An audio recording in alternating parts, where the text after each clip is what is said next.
A very good morning and a warm welcome to one and all present over here, teachers. Thank you so much for joining on another Super Sunday workshop. And this time, touching session number 101. Thank you so much for being so consistent. It's quite difficult to wake up in the morning on a Sunday and joining. For all the teachers who are joining for the first time, you're in for a fantastic journey. All the Sundays, 10 a.m. to 11 a.m. You just need to passively listen to what's happening so that we are really updated about what's happening in the education system in comparison with what's happening across the globe. Today's session is going to give you a very good perspective on how our education system has been evolving over the period of time. We're not really going to get into the theoretical aspects of CBSE did that, CBSE did that, or government of India did so and so in 1986 the first policy got formed, etc., etc. We're not really going to get into that level of understanding. We're really going to look at it from a teacher perspective. When we look into a teacher who taught the students in 1980s, 81, 82, 83, the approach was completely different. We cannot adopt the same approach for the students who are in 2024 or 2025. So what exactly has changed? What is the evolution that has happened? This is very important for us to be in realization for one very important factor that I would like to use as setting the context. For all the teachers who are present, most of you would have already guessed in today's session, it's just going to be a simple timeline of how the education system got evolved. But something beyond that that we need to realize and understand is this most of you would have actually, thought about. There are three areas of education that a child or an individual undergoes. What are these three areas? The first area is basically the school education. And this school education is further divided. We're not going to get into that level. But the point is, school education plays the crucial role in setting the base for the students to be aware about what could be present in the world out there. I'll repeat it. What could be present in the world out there? Right after school education comes the next one, set that is with respect to something called as graduation or undergraduation or college education. Now, this is exactly the place where it's like the bridge between what you've studied in the school and what's actually required in the industry. Now, this particular place actually focuses on the core area or the area of your interest.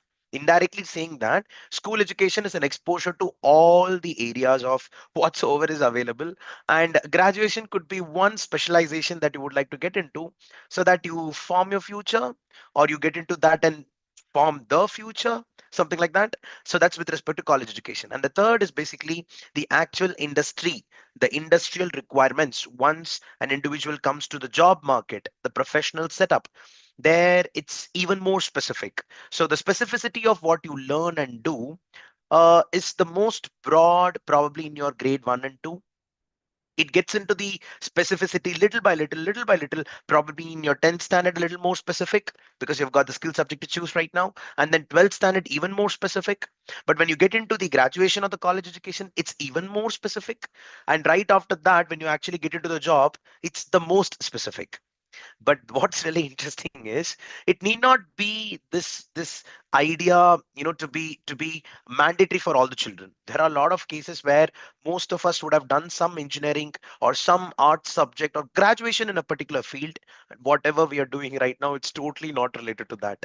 Only fact or only reason is either we call that as destiny, which I would like to call myself for, or we call that you didn't really catch the interest in that area. You found something else better during this process and you got into it. So this particular mechanism that we're talking about, school to college, college to industry, is not something mandatory. But if it is there towards that direction, if it is there with that particular intention, just imagine a child from school who is really interested in computers. He got into elective subject of 9th and 10th computer science, 11th and 12th again computer science, and then doing computer science engineering, and now working as a software developer. The core that the child has chosen is so I would say rigid that the exposure to that domain is quite strong, and this strength that the child is possessing will lead him to get him or her to get into something where he or she can create something new and lead the world towards development in the direction that it is actually going into. So this is something that we all need to understand: school education, college education, and then the industrial requirements. Why are we even talking about it? We're talking about this because if there is a communication properly established between all these three, That's where there is a synchronization of development. For example, it's very difficult for a school teacher to know what's happening out there in the world because we are already busy with certain number of periods in teaching total internal reflection and trigonometry. I hope you're getting the connect. That's where competency based education came into picture with a lot of real life context and examples. It plays an important role where you need to keep talking about what's exactly happening outside while you watch a news and you're very fascinated about it, may it be political or may it be scientific, it has to be discussed with the children so much that there is a focus or there is the scope of changing our current textbooks to that particular area or having an applicability of those examples with these concepts. Only then there's going to be a development at the speed, at the rate at which it is actually estimated. But right now, that communication, especially in a country like India, is lacking. It's very difficult for the teachers to be updated with what's happening out there. Unfortunately, the adverse effect of it is on the other side as well, where the students are getting exposed to a lot of updates, but not the teachers. So this is actually creating a huge gap between teaching and learning, and this particular session is going to address that particular area. So what is a teacher supposed to do? Let's understand that one by one. So I would like to welcome everyone, teachers, for the session number 101. Thank you so much for joining. And right now we are getting into, I really like this topic name. Credits to one of my team members. So chalk and board to chat with bots. I think what's there in the future is going to be predominantly artificial intelligence, technology, blah blah blah. But there's something beyond that. Let's understand. According to me, chalk and board even now plays a crucial role. Maybe I'm a little old school, and I still believe that having a marker and a board or a chalk and a board still gives an extra confidence. Without having that chalk piece in your hand, you can't even imagine yourself to be a good teacher. It's just a perception in my mind. I'm just putting it out. So let's quickly understand. So the first, here we go. In 1970s to 1980s, now this was the major time when the classrooms used to be with blackboard. I didn't really put the right picture because you can see that in this picture there's a green board, which was an updated version of blackboard, if I'm not wrong. But let's see. Chalk and board method dominates the education system at this particular time. Rote learning and teacher-centered instruction. It was not that everybody wanted to get into rote learning. That was the industrial requirement at that particular time. That is the reason. Limited access to computers, textbooks are the primary resource. What limited access? There was no access at all. Computers was a very big term, and I don't think so anybody even knew the word called as computer in 1970s, at least in the schools. Let's go forward. Then came 90s. Now 90s is the place where I did my education, school education, where we spoke about for the first time. I think a computer lab got set up in my school. I remember Atomic Energy Central School number 5 in Mumbai. I remember Upadhyay sir and Rajiv sir. These are my two computer science teachers, and we were instructed to run the computers with so much importance. We thought computers was the most precious things in the world. The shoe and socks has to be removed right outside. The lab coat has to be worn inside. The only room in the whole school to have an AC connection at that particular time, was the computer lab. And it used to look exactly like this: a huge box and a CPU right below it or on the right side. And there used to be a separate chapter on, how to switch on the computer. You remember those steps right now? If you remember, then that's great. If you don't, you are not there in that era, or you're not fortunate in 90s to have a computer lab set up in the school. Then this got updated to a very large extent. But what's interesting was during this particular time, a lot of companies came in picture with CDs, being presented as the content. Basically, photosynthesis was getting animated. Total internal reflection used to get animated, or Pascal's law used to get animated a little bit. The animation used to be of very poor quality, but at that particular time, when we looked into it for the first time, it was like, wow, this is what I want the teacher to do. But now it is way beyond our control. The quality is so top notch that you don't want to get back to your classes. It's like that. Standardized testing becomes a global trend. Yeah, that was always there, so that's okay. But computers coming into picture in 90s. What's next? You remember? Right after computers, then came something phenomenal called as internet. Right? Let's go for it. Floppy disk was also there, right? Uh, exactly. So then come the internet revolution, and in internet revolution, people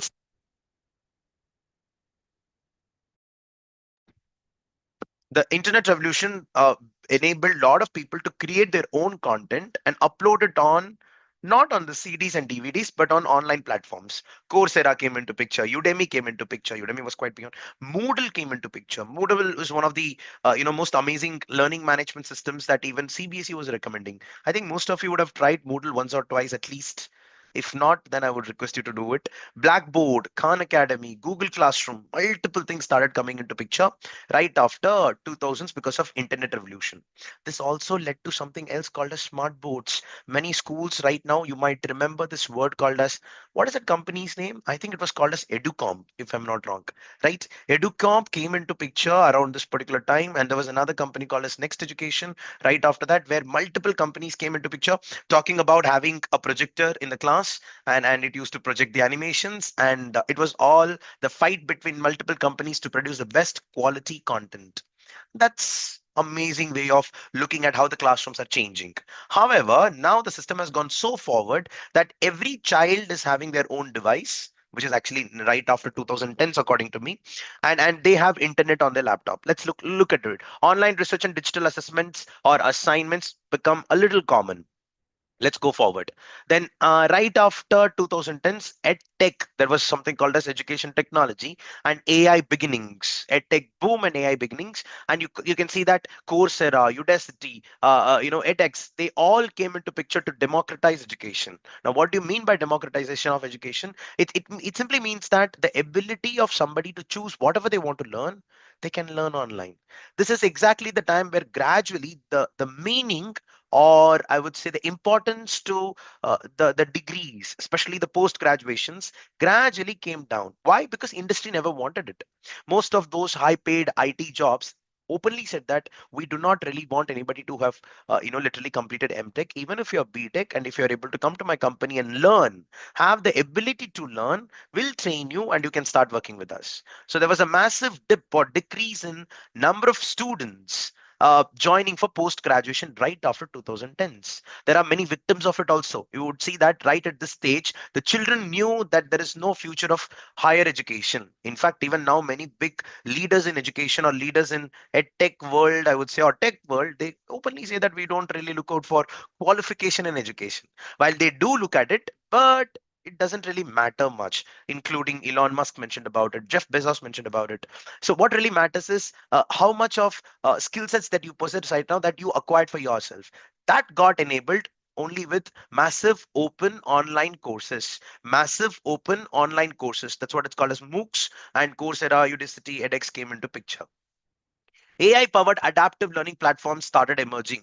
This became even more prominent after 2015, where there was this online assessment scheme. If you answer one question, the next question that pops on the computer will be comparatively tougher than the previous one. Why?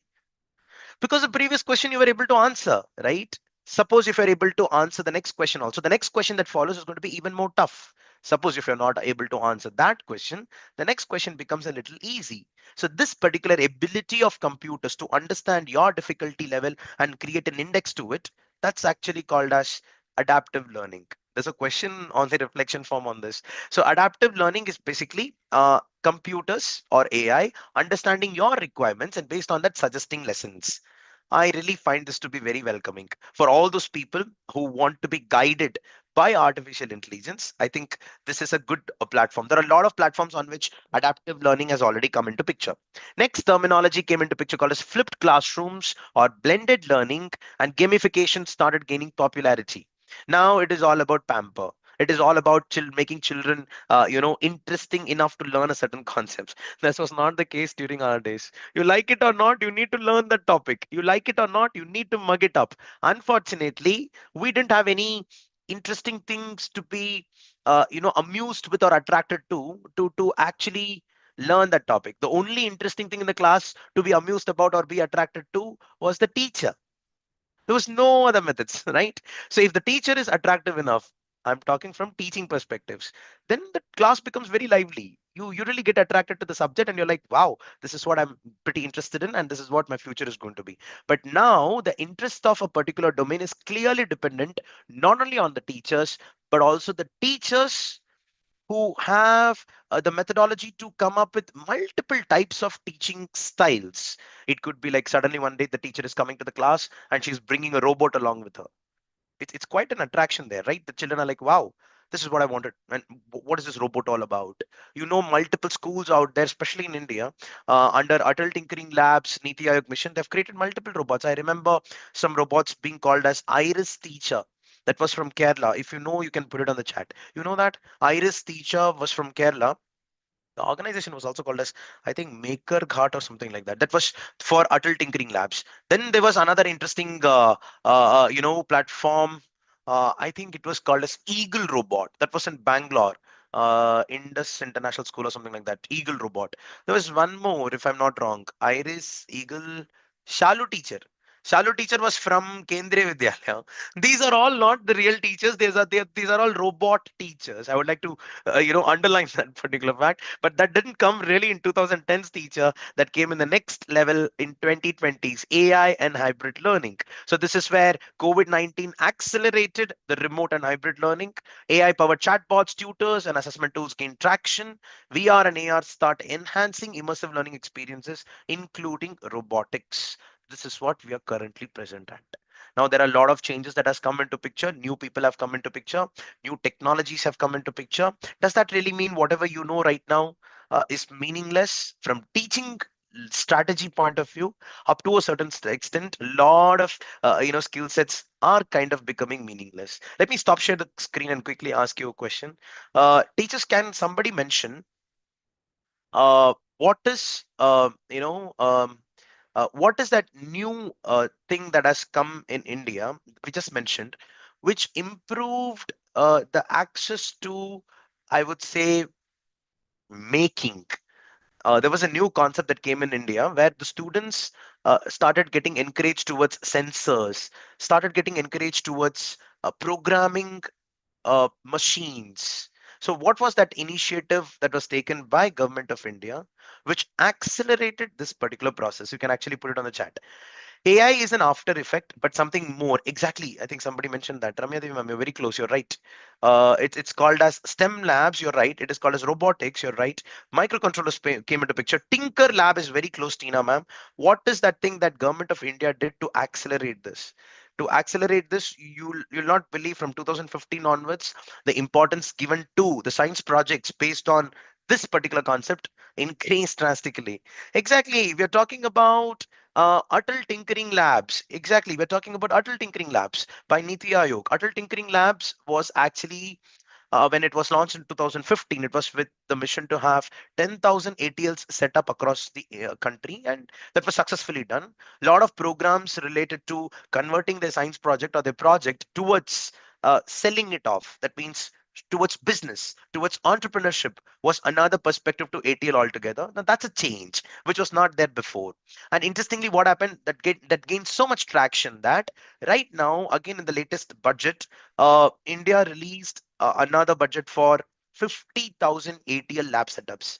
I'll repeat it, 50 more thousand.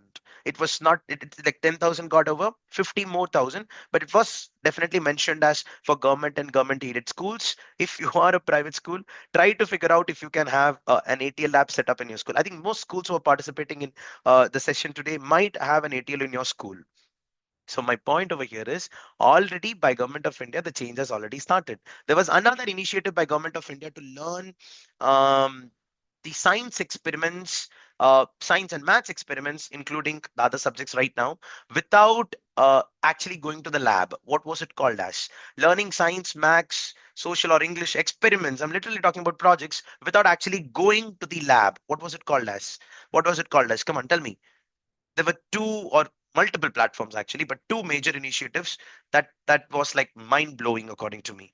It was called as, yeah, Paragagaram, you're absolutely right. We're talking about virtual laboratories or O labs in collaboration with Amrita Vidya Peetam. So this was basically done by CDAC as the organization, and they made O labs, virtual laboratories where the students can actually work with experiments.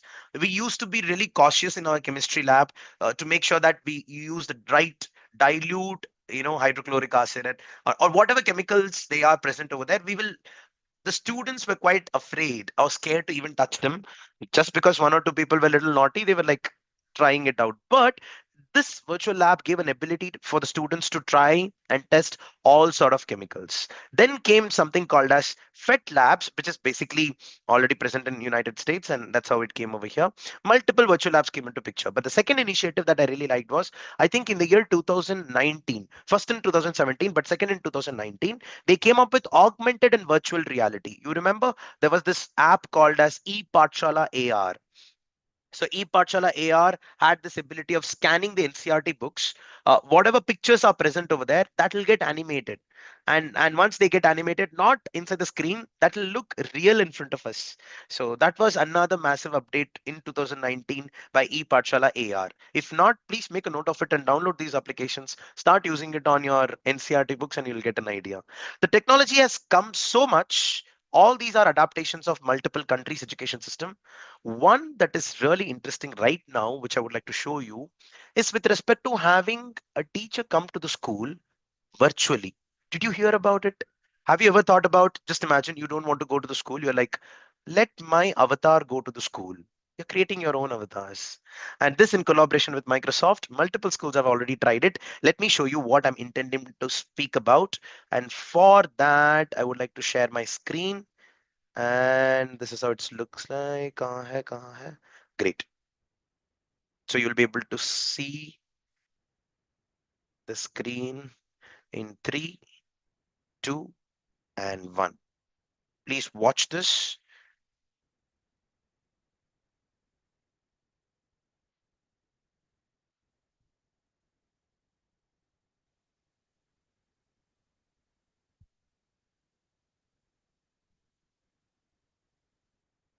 Now, it's a pleasure to be here in Las Vegas to present to you. Now, I get invited to do keynotes across the globe, and while it's easy for me to be here in Las Vegas, it isn't always easy for me to travel across the world.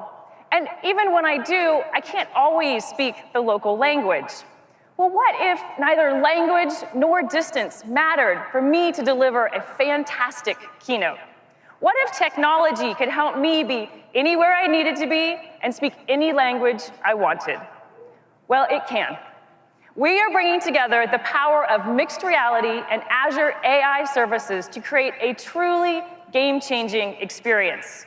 What you're about to see is an exact hologram of me wearing this same outfit that we recently captured at a mixed reality studio.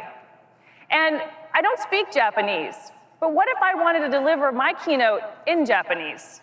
Using Azure AI technology, I can translate my English into Japanese and train it to sound exactly like me, the same voice tones, those same inflections. Now, we brought this together, my hologram and Azure AI, to show you what's possible. So first, I'm going to put on my HoloLens 2 here, and then we'll flip in the room to the special camera so you can see exactly what I'm seeing. Let's get started. First, let me introduce you to Mini-Me. There she is, my perfect holograph. And thanks to the power of HoloLens 2, she just floats right with me. I'm literally holding my hologram, so natural. Now she's a little small to do a keynote. So let's get her up so she can do full-size Japanese keynote. Render keynote.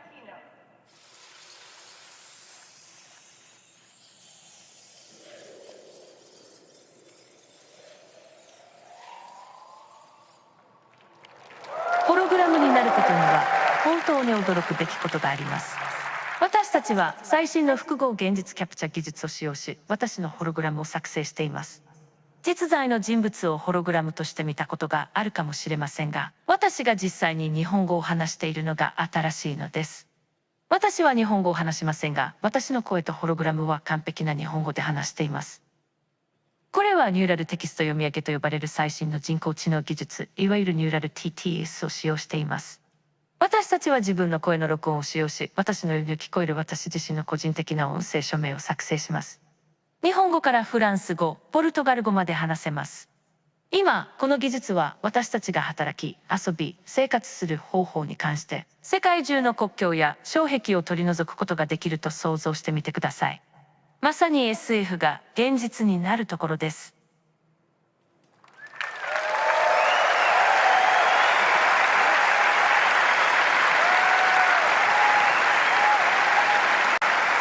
Now, as you can see, this is mind-blowing technology. And what you just saw was my life-size hologram, my exact replica, rendered here in real time, speaking Japanese with my unique voice signature. To do this, we use mixed reality technology to create my hologram and render it here live. Then we use Azure's speech-to-text capability and English transcription to get my speech, then use Azure Translate to get the speech into Japanese, and finally applied neural text-to-speech technology so it sounded exactly like me, just speaking Japanese. And the most amazing part? All of these technologies exist today. The future is here. Okay. She said the future is here. And that video is 5 years back. So definitely the future is here. So that was like the teacher having an ability to go to school and still call it as work from home. But the first time when I actually got into hologram technology, I remembered Aishwarya Rai in the movie Jeans. You remember there was a dance sequence where there is another clone created with hologram technology. It's such a long time back. I think it was in 94, 95 around that time. Could be, could be. So it was already there.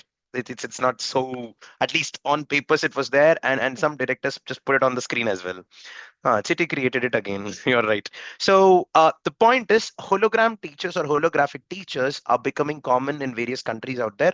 Due to some copyrights issue, I'm not able to talk about it. I didn't get the permission to speak about those robots and the schools in this session, but I would request you to please research on holographic teachers across the globe. You'll be surprised that that particular teacher is traveling to multiple countries after every period. So first period is there in New York, second period is in New Zealand, third period is in Singapore, and then Malaysia. Period wise, you can travel. Only thing is you need to have the right device at the right place. HoloLens is a product by Microsoft with which this hologram technology becomes quite common or evident, I would say. That's nice, right? Yeah. Now this is with respect to this particular thing is with respect to the device being present with the children also. Only then they can see this. But at the same time, hologram technology without the device is also still possible. That the holographic teacher that I'm talking about does not actually require a teacher. So this is one way of looking at the technology and the way the things are moving forward. In spite of being present in the schools, just imagine if the teachers are still having an ability to do this. Look at the other perspective of it. The other perspective of, would the teacher continue to be there in the same school for a very long time? Would we really have the teachers who have the skill sets to control a hologram? Look at the precision over there. Even the attire is the same. These are some of the other questions that we need to wonder about or ponder about in further sessions. But right now, I would like to show you one more video from the perspective of students. I think most of you would have definitely undergone, or you would have seen this particular video in the past where the students are monitored with AI. How much of monitoring is good monitoring? Look at this. So this is a very good video. I'm still amazed that it's still present out there and people are liking it. Liking it, not liking it. Watch this. Please watch this.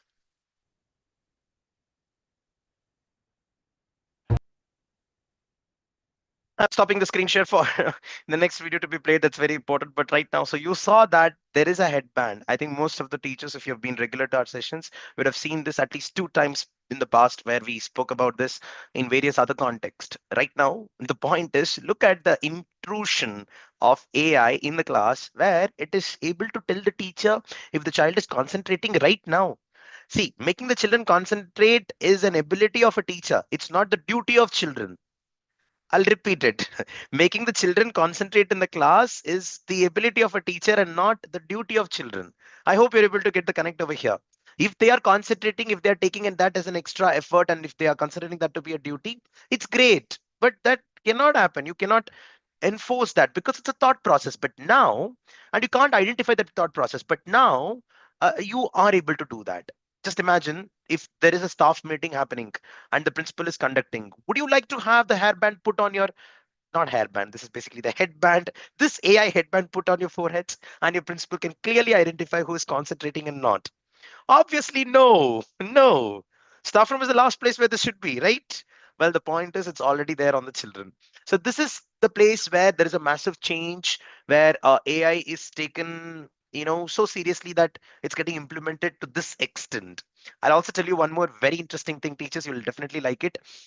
There is this organization called as Neuralink by Elon Musk. I think you should Google about it a little later. Neuralink is a fantastic idea. I'll let you know what it is. It's about having a brain chip, a chip that's actually kept in your brain.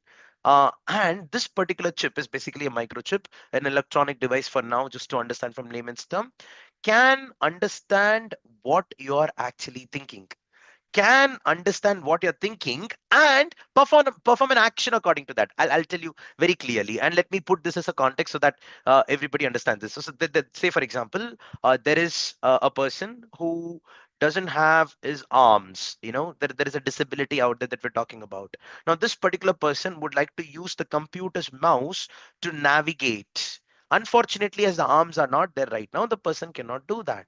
Now what does this Neuralink chip do? The neural link which is present in the brain, if the person is thinking about having the mouse dragged from left to right on the screen, the mouse will start moving. It is like you think something and that happens on the computer. Are you understanding this? I'll repeat it. You just think something. The electronic chip that we're talking about understands what you're actually thinking, and based on that, the actions are performed. So this, for the first time, there is an artificially made object that's able to sense the brain signals, understand your thought process, and perform an action. I don't want to show that video over here, but this is a context for one of our grade 9 chapters. So what is it and all? Let's not get into it. The point is, Neuralink is the organization which talks about understanding brain waves and signals, and based on that, an action is performed. Just imagine you are thinking of teaching it in the class. You're thinking of teaching something in the class. You're thinking of playing a YouTube video in the class, and the video automatically plays. This is the best magic ever. If there is a time travel happening for a human being from 1980s or 90s to 2025, they'll think you are your god, literally. Anyway, subconscious mind power. Oh, you used to. Okay, okay, okay. You're right. Yeah, you can actually make your lesson plans like that. You just thought of making lesson plans and the lesson plans got made. How about that? Anyways, let me share my screen and continue with the last part of the session. Now, in all these things, we would have seen that right now the industry is moving towards an area or to an era which can be called as futuristic, which is generally perceived in a movie or in a certain scenario. But right now, looking at the advancements, it's very clear and evident that the future is kind of right now present over here, and all the teachers are in a position to be in a hurry to update themselves. So what are those areas that a teacher must focus into right now, irrespective of the subject you're teaching right now or the domain that you are disciplined at? I'll share the screen. You'll get a quick picture, and for that, scary, dangerous, and exciting. Yeah, it's about how you use it. So the first area is digital literacy and EdTech mastery. So digital literacy is all about knowing what are the things that are present out there, especially from the terms of there is something called as artificial intelligence, and under that there is something called as natural language processing, computer vision, and data science. All these things are present. You just need to know they are present. That's literacy part of it.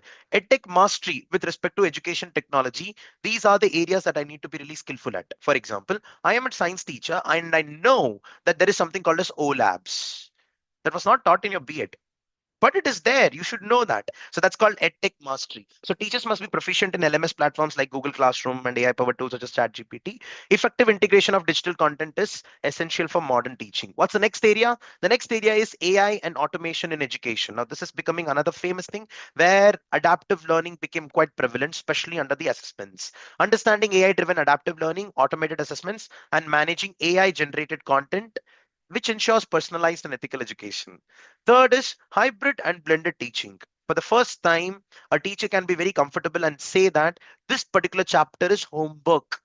I don't want to teach. Already the education resources are present out there in so and so videos and so and so websites. Go through them and come back tomorrow so that we will organize it in a certain manner. So for the first time, a teacher can give the children certain good quality material content from taking it online and making the children go through it first and then you conclude on it. Well, this is actually called as flipped classroom as well to a very large extent, and there are multiple tools to do that. Yeah, let's go for it. Next is, oh, I'm sorry, data driven teaching. Now data driven teaching is all about reports and analysis. Already there are multiple organizations, special assessment organizations, where they diagnose the children right in the beginning. They say that this is what, let's conduct what baseline test. Let's conduct the baseline test and understand the status of students right now, and based on that let's organize our classroom lesson plans. And then an inline assessment is conducted where both are compared, and you have a report called as the impact study, something like that. So that's with respect to data driven teaching, knowing what the children are, where they are. Next is cyber security and digital ethics. This is very important, right from the concept of cyber security, from utilizing it on a day-to-day basis. It's like you go to a shop and you pay something on Google Pay or Phone Pay or Paytm. You do that and you need to be really careful about it. You cross verify, you scan the QR code and you'll ask the shopkeeper, is that the right name? So you're actually practicing cybersecurity over there. But how far you're supposed to know that, it's another very big question mark. But definitely all the teachers out there need to understand a little bit of cybersecurity. You don't have to take too much efforts, just go through some YouTube videos, you'll get good clarity, or else join Super Sunday workshop whenever cybersecurity is happening. It already happened 2 times if I'm not wrong. Digital ethics is all about how to use the online platform effectively, and not really hate anyone online. You know what happens when mouth is opened online, right? We need to be really careful about it. Anyways, let's go for the next one. Emotional intelligence and well-being. Supporting student mental health, fostering inclusivity, and building resilience strengthens classroom relationship. Now this is an important topic that was actually not given so much of importance back in those days because it was already taken care by the family mostly. But over the period of time, once the families became nuclear, once people started traveling from one location to another just to get the child in a particular school, the kind of interaction that the students started stop I mean, I would say kind of interaction that they started having was quite broad in nature. It was not only with respect to the family, it was also with various other cultures and various other, importantly, various other technological devices also. So social and emotional learning played an important role. That's where SEL is gaining a lot of attention. So that's where emotional intelligence and well-being came into picture. Next area that you should be really good at is 21st century skills, which is all about critical thinking, creativity, communication, and collaboration. Whatever happens, these four things will always remain. That's interesting outlook.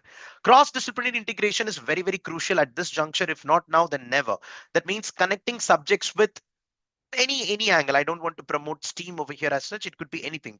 For example, we mentioned about a science teacher knowing the concept of probably the structure of a cell, and also knowing that there is a online lab, a virtual lab that's available. So this is basically including technology within science. That's still cross-disciplinary. I hope you're able to understand. So the interdisciplinary, multidisciplinary, and cross-disciplinary aspect of pedagogy is gaining a lot of attention, and we don't have a choice. In fact, as I'm working with computer science closely, I can very confidently say that if maths teachers out there, especially who know the concept of statistics, data science, or data analysis, and probability, you have a very good future in AI. Without really knowing a detailed coding knowledge, you can still gain a lot of experience and exposure in AI. Contact me if you want to know what you could do. Yeah, it's not promotion on any courses or as such, just in information. That's it. Finally, the last, continuous professional growth, which is about engaging in online courses, teacher networks, staying updated with new policies, blah, blah, blah, to be future ready. That's it. So it's all about, when we say future ready, it's about understanding or estimating what's going to be the future, and based on that, changing our lesson plans and categories. So that's with respect to this aspect of the change in education system. Irrespective of all these things, teachers, one thing that I would like to very clearly mention, all the time I keep doing it, and this is again, when you teach photosynthesis on a blackboard, when you teach photosynthesis using augmented reality, end of the day, both are still photosynthesis. It's still defined as the same 3 lines that we used to do back in those days. So it is not really about the methodology that is adopted. It's about the ability of a teacher to convey that message. You give a chalk and a board, still the teachers can be effective to conduct a photosynthesis class where the students can get a centum if I have to have a validation over there, something like that. So when we talk about all these technological advancements and our adoption towards that, we actually mean to say the ability or the broad-mindedness that a teacher should possess in order to accept things that are coming, instead of talking about it's not really good, it's not really bad. Why we say that? Because we're not aware about it, but the moment we become aware about it, we start adopting it. That's what ChatGPT has done for us, right?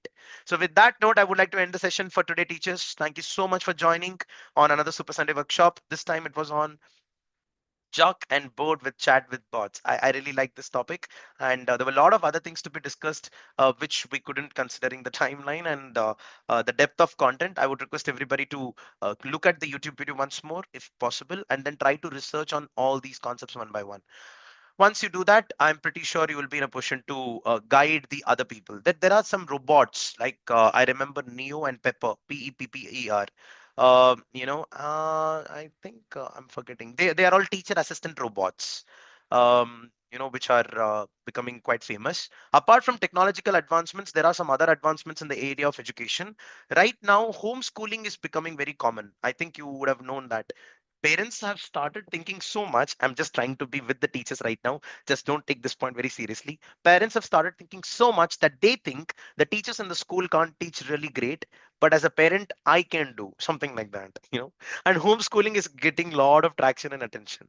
Well, it's a very good methodology. A lot of great, improvement aspects are present for the students in this area. We will talk about homeschooling and its idea in one more Super Sunday workshop. Then we'll talk about homeschooling in detail. Then there are some other inclusions that are happening in the education system over the period of time. One is basically the ability of getting a job that is under vocational subject. For example, journalism was never a topic in school in 80s or 90s or even in 2000s, but now journalism has become one skill subject. Health and safety, beauty and wellness, art, music, theater, dance, photography, fashion, all these were never part of our syllabus back in those days, but now they are. So such kind of skill oriented curriculum is becoming more common, and the school teachers are also getting upgraded because CBSE is regularly conducting some training programs related to those. Then there is something related to something called as uh, holographic teachers, which we spoke about. One more important point I'm actually missing. Uh, Correct. I'm missing out on adaptive learning. Now, adaptive learning is becoming very common, and for every individual student, the lesson plans are different. Already, this is becoming a very common scenario in Singapore and Malaysia, where for example, half of the class has completed 3 chapters, the other half has completed 5 chapters already, and this is possible with adaptive learning kind of a system. But the monitoring mechanism, how is it really happening? We need to talk to the teachers who are present in those schools. That's pretty much about it, teachers. So yeah, that's it, teachers, from my side. Thank you so much. Great interacting with one and all. I would like to meet you in another Super Sunday workshop with another interesting topic. Please do join regularly every Sunday, 10 a.m. to 11 a.m. Not in terms of burden, but in terms of responsibility, just to upgrade yourself. If there is another platform that you're really interested during the weekdays that you think that you can upgrade on a daily basis or a regular basis, take it up. Please take it up. Right now, the only way for a teacher, we are there in a time zone of 90s and 80s and 2025, where maximum change in the humankind has ever happened. So we are in a position of being updated pretty fast. So choose one area and keep upskilling and upgrading yourself. Super Sunday workshop would aim to make sure that the topics that are spoken are completely relevant to the education system, predominantly to the school teachers. I hope we are living up to your expectations. I would like to meet you in the next Super Sunday workshop with another interesting topic, teachers. Until then, Jai Hind and bye, everyone.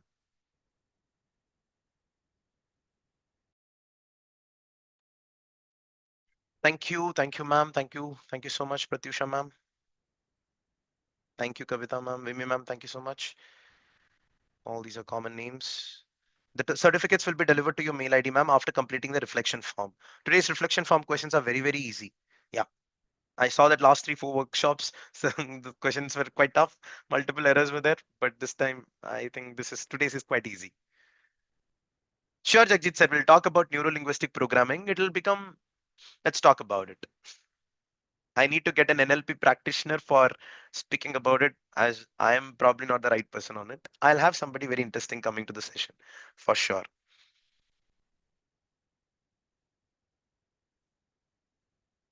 Vaibhav sir, see, everything is about percolation.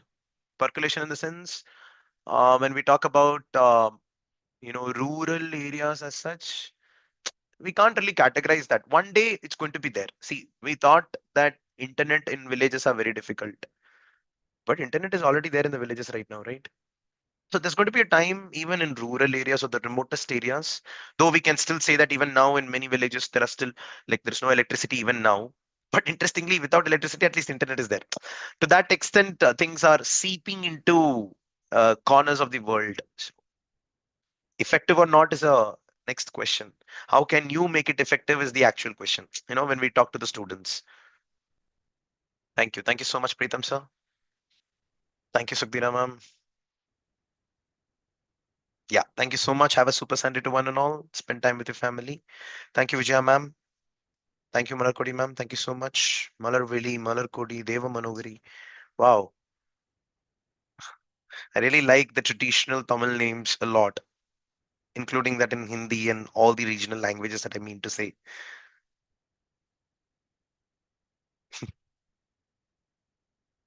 Thank you, Jagjit sir. Thank you so much. Correct. Holographic Vasudevan is definitely possible. Frankly speaking, I'm definitely working on it. Thank you, Parna ma'am. Thank you so much. Sunita ma'am, good to see you. Thank you so much. Thank you, Sundareshan sir. Thank you, Rohini ma'am. Advance happy Mahashivratri to one and all. Okay, thank you, Malingu sir. The criteria is you need to score 7 and above. Yeah. Vidyulata. Okay. Sadhu Vashwani. Thank you so much, ma'am. Great.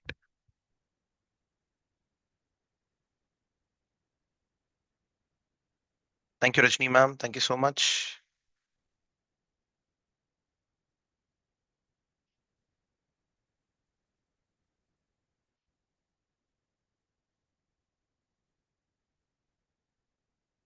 Yes, Sabrina ma'am. You're absolutely right. Great. You're right. You're right. There should be a training program on AI inclusion into the curriculum for respective subject.